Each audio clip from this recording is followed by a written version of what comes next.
So I started out one car, and then I had other businesses, so I had pretty good business credit. So from going to one car to over 100 cars was pretty easy as long as I committed to it. America, I've been on Turo for 10 years now. Have about over 1,400 cars, 8 different markets, and yeah. Awesome. All right, well, I am going to save enough time at the end so any of you in the audience can ask questions, but I'm going to start off with a few. Eric, now I'm going to ask you a question because, of course, you have close to 1,400 vehicles, and so, initially I know so many people in the room start with just 1, 2 cars. At what point did you kind of change that mindset from, okay, I'm just renting out a few cars to really running a fleet management business, and what was a big operational shift for you? So I started out one car, and then I had other businesses, so I had pretty good business credit. So from going to one car to over 100 cars was pretty easy as long as I committed to it. It's kind of like a lifestyle change. I've always been a business owner and having taking on a car too hard. And then the biggest change for us was at the time 4 years ago we took over the number 2 Turo host and we had the same lenders.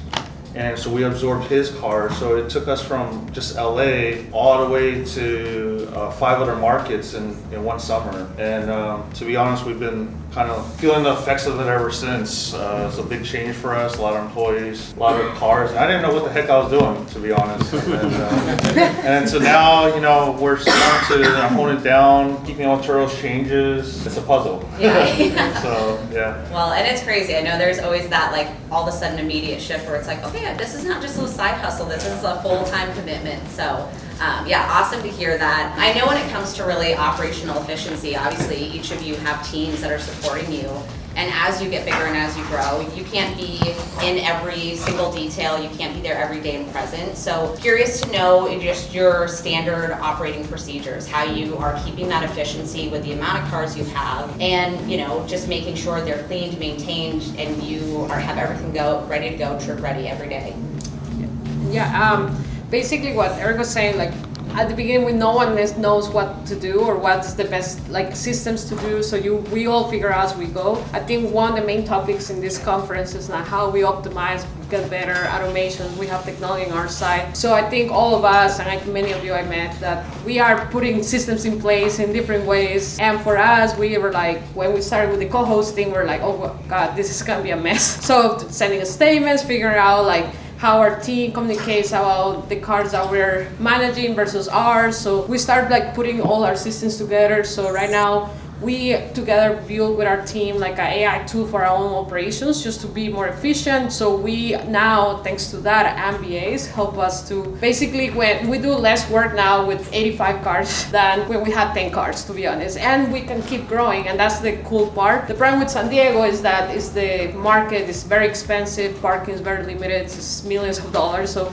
we're networking and getting to know other hosts, figure that out. We're still in the streets, so it's to manage 85 cars on the streets, we keep them rented 85% of the time. And we also have some parking lots, and then we work with the local part, but it's compared to when you have one lot, everything one place, you can optimize even easier. So we're learning how okay, we need to shift into that because the operations itself, when you have a team, we have to do scheduling of shifts, we have to create SOPs, and who's doing the check-in, check-out. So it's a big change of going 10, 20, and then 85 and in the street. Just having the GPSs, I think we all use that, and then having a really good protocol on that. I can expand on days on this, but I think it's more how we're using the current technology. I know AI is the main thing that all of us are trying to understand how Turo is going to integrate that. For us, it's already helping us, so we're pretty grateful where we're going with that. So you want to share? Yeah.